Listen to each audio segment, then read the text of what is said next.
Hey there!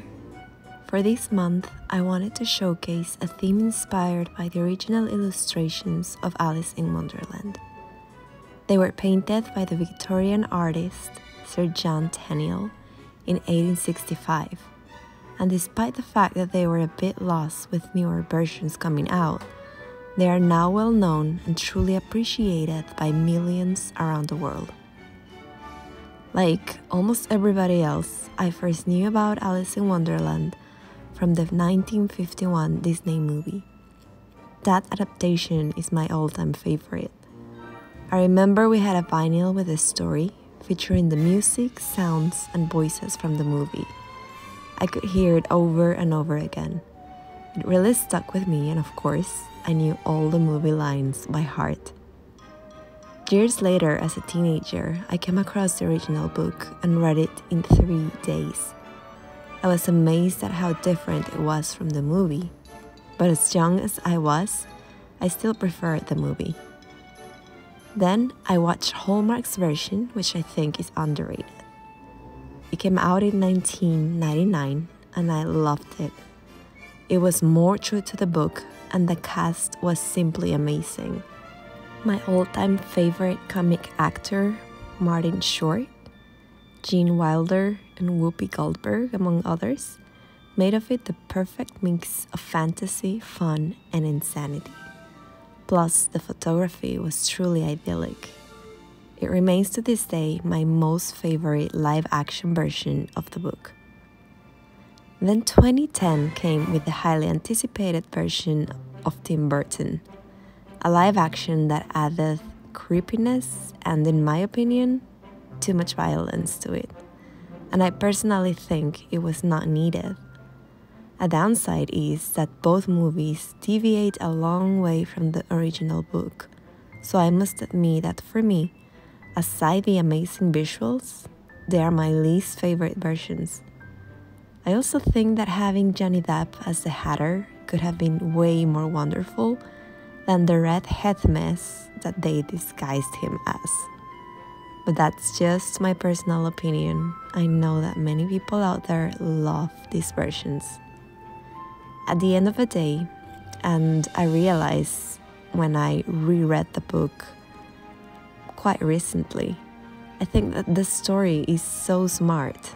It really is a masterpiece. I like to describe it as a book that contains utter and deep truths disguised as madness, which of course makes it fun, and yet it helps you learn a lot about yourself and others. And most importantly, the way it portrays our childish ingenuity, curiosity, and also craving for understanding and knowledge, it's simply amazing and delightful. So if you have not read the book, do so with attention. Maybe you will find the hidden gems that I love so much about it. As for the setup, all I used, as you have seen so far, is the inks from Ferris wheel press and a brown Prismacolor. This technique really eases the way you can shade the characters and then add those seemingly sloppy and rustic lines that add shadow and that vintage look that I love so much. And in case you are wondering, I am wearing a fingerless glove to prevent my silver bracelet from leaving marks on the pages. This bracelet has no clasp. I have to use like hardware tweezers to remove it, so there you go. Gloves are an easier solution. So from here on, I am going to leave you with some music so that you can enjoy watching the video on its own. I think that the part where I am painting is the best part. It's kind of relaxing. I really love to see how it comes together. And of course, I time-lapsed a lot of it so that this video would not be like hours long. So just sit back and please enjoy.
And this is the final flip through. I am really pleased with how it came out, and I look forward to finish decorating the daily log and weeks to come. If you're a new subscriber who found me because of my last giveaway, welcome and thank you for staying tuned. I hope that you continue to enjoy my content, to share it with those who might like it, and to let me know what you think or the style of journaling that you enjoy the most. As usual, thank you so much for watching.